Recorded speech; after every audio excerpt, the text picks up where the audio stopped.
আল্লাহ আপনি যেহেতু আমার গুনাহগুলা এভাবে গোপন রেখেছেন, এত গুনাহ যত হোক না কেন, তুনে কুকারিউ মাবদ কর দাই जुर्मे बे अंदाजा बे हद कर दे मगफिरत दारद उम्मीदाज लुत्फे तू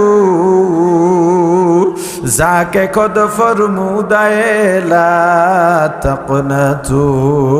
ও আল্লাহ, আমি আপনাকে না ডাকলে আপনার কোনো ক্ষতি হবে না, আপনার তো বান্দার অভাব নাই, কিন্তু আমার তো আপনি একজনই আল্লাহ।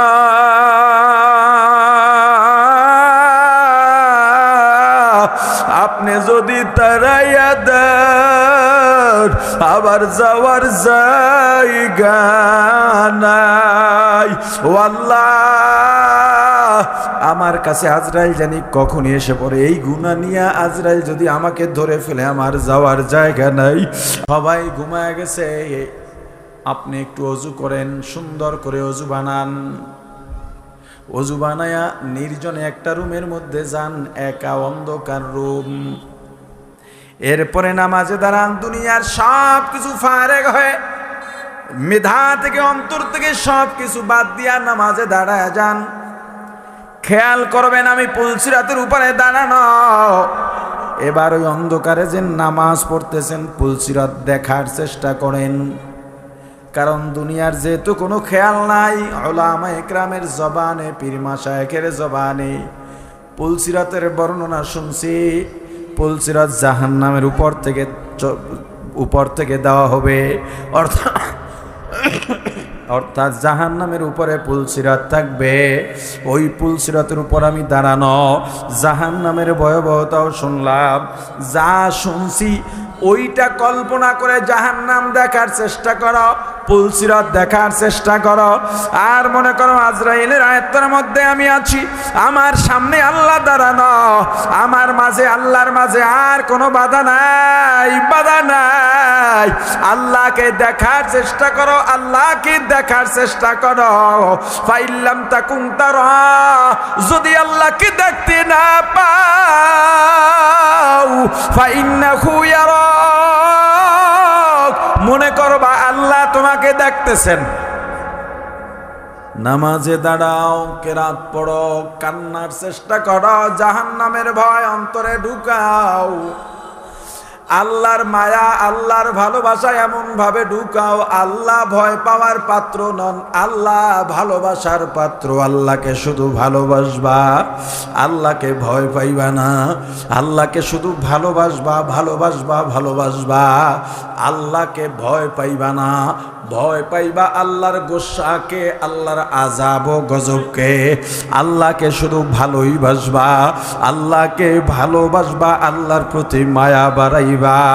ও ভাই, এভাবে 2 রাকাত 4 রাকাত নামাজ আদায় করবা, সালাম ফিরাই একটু তেলাওয়াত করবা, এরপর একটু জিকির করবা। দুনাল জাহর, জবানের জিকির, তেলাওয়াত করবা জবানের জিকির।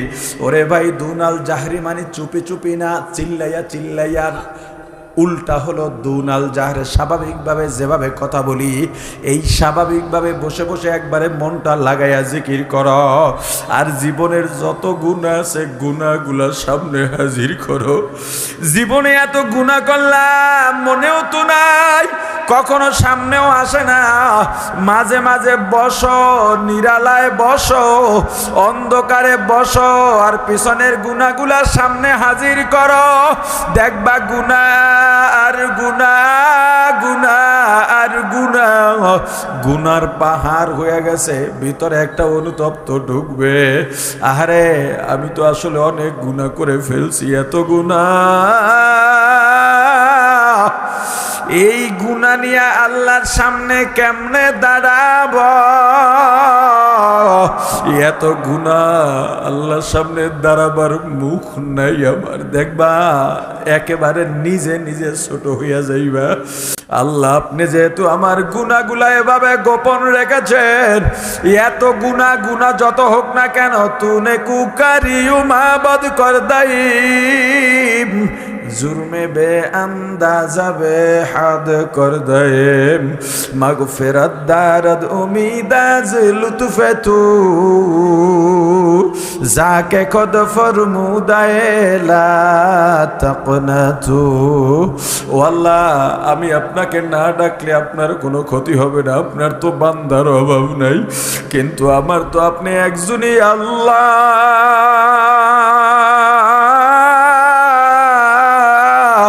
আপনি যদি তারাইয়া দেন আবার যাওয়ার জায়গা নাই। ও আল্লাহ, আমার কাছে আজরাইল জানি কখনই এসে পড়ে, এই গুনাহ নিয়ে আজরাইল যদি আমাকে ধরে ফেলে আমার যাওয়ার জায়গা নাই। আল্লাহ এই গুনাহগুলা মাফ করে দেন, মাফ চাওয়ার মতো যদি চাইতে পারো আল্লাহর চৌকাটটা দরজাটা শক্ত করে ধরবা, রহমতের দরজা ধরবার ছাড়া যাবে না, ছাড়া যাবে না। নিজের গুনার জন্য অনুতপ্ত হইয়া কান্নার মধ্যে যে কত মজা, ওই অন্ধকার রাতে আল্লাহর কাছে বলো দেখবা। অন্ধকারে একটু ভয় ভয় লাগে, আল্লাহর কাছে বলো আল্লাহ দুনিয়ার সবচাইতে বড় গুনাহগার আমি আপনার দরবারে হাজির, দুনিয়ার সবচাইতে বড় নাফরমানটা আপনার দরবারে হাজির। ওরে আল্লাহ, আমার এই অন্ধকার রুমের মধ্যে এত ভয়, ওই অন্ধকার কবরে কেমনে থাকব রে, কে উপায় হবে আমার মরণে, কে উপায় যে হবে আমার কবরে, কে উপায় যে হবে আমার কবরে। সাথী নাই রে বাতি নাই রে কবরে, কেমনে থাকব অন্ধকার কবরে, কেমনে থাকব অন্ধকার কবরে। ওরে আমার ভাই, ওই গভীর রাতে নামাজ পড়লা, জিকিরে আল্লাহকে ডাকো ডাকো ডাকো, আর নিজের লাশ মাঝে মাঝে সামনে দেখার চেষ্টা করো।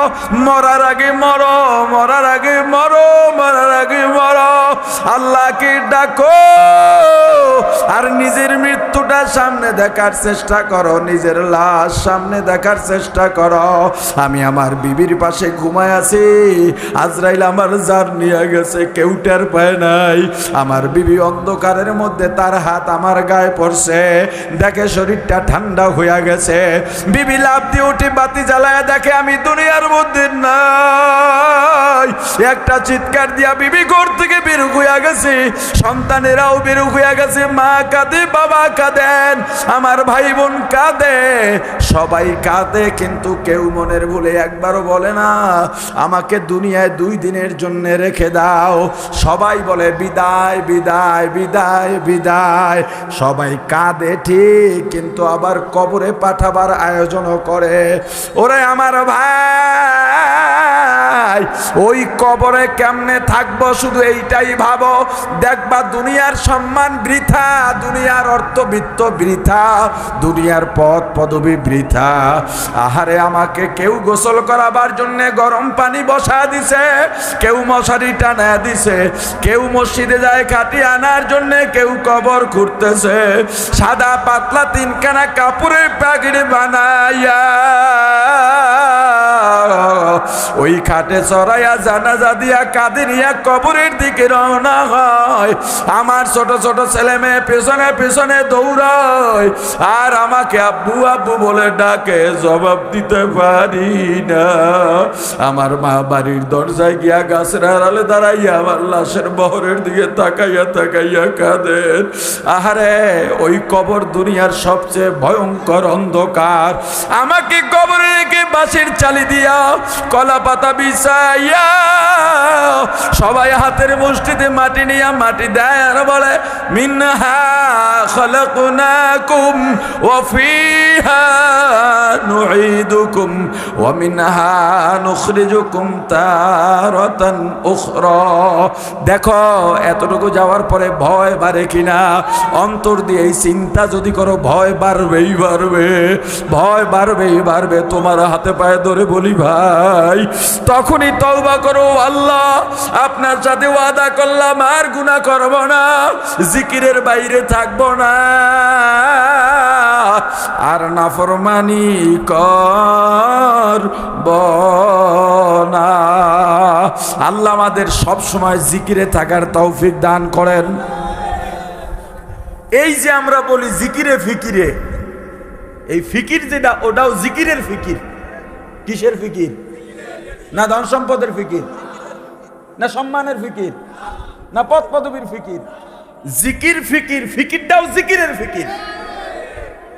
অতএব সব সময় মুমিন জিকিরের উপরে থাকবে। আরে বলে না কি হবে তাতে?